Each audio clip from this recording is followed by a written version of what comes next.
I bought the house for $3 million. Do you know the story for this house? Yeah. Okay. I've yeah. So I bought this house for $3 million. I paid full retail for it.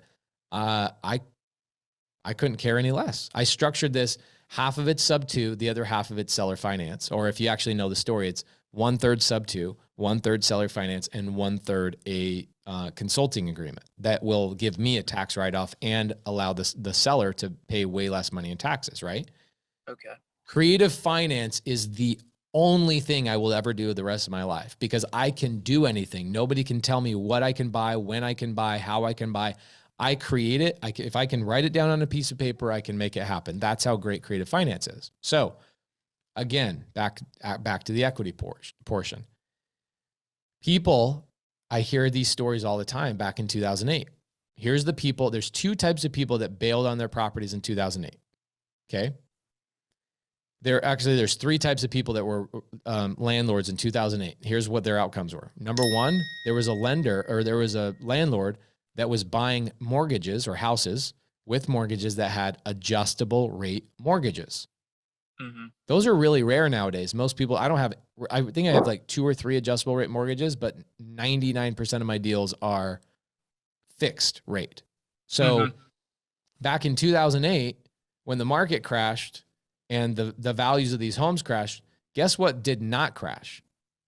The rental market. Right. The rental market, when you look back anywhere in the country, go back 50 years on the data. Go to Black Knight. You can pay money to get all this data. Black Knight will show you the last 50 years of rental data. Rent rates don't dip in a bad economy. They go up. 2008 went up. People can't afford to buy houses because the economy changes and blah, blah, blah. What they do is they abandon and they walk out of the houses, and I go buy foreclosed homes. It's only good for me. Then what they do is they go rent and they shack up multiple families in one apartment complex, or multiple families in one of my mobile home units, or multiple families in one of my houses. They double down and they're like, we got to batten down the hatches. We all got to move in with each other and all that kind of stuff. Right. Right.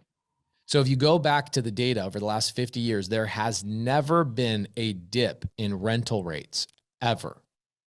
Maybe 1% here and there. You'll have a year where it's 1% down. Rent rates always go up no matter what the economy's doing.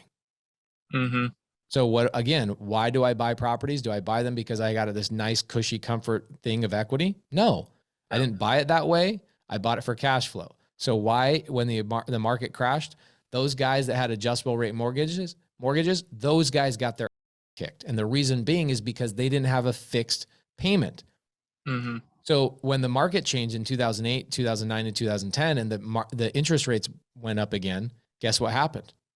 Those guys' payments changed, and those guys got their butts handed to them, and they were no longer positively cash flowing on those properties, and they dumped those houses. Okay. There's a second category of people. So remember, I said there's 3 categories. The second category of people were people that were so afraid of owning properties that were underwater that they let go of these houses. Tremendous amount of landlords that were guys like me owning properties were dumping their properties because, oh my gosh, we're underwater. It's like, bro, go do the research. Real estate always comes back, always has, always will come back. So those guys, then there's a third guy that was like, yeah, this happened in 1987. This happened in 2001. This happening in 2008. It's going to happen again in 2024, whatever it is. Doesn't matter. I own property for the long haul. Right. So again, those guys now own properties at $300,000. 2008 comes along. Those houses are now worth some of them literally in some of our towns were worth 50 grand. Those guys just kept renting, kept making the payment. Right.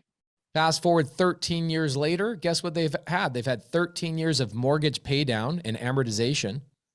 They've had 13 years of cash flow, and now the property is not worth $300,000 anymore. The property is now worth $350,000 or $425,000. Then you can raise rents.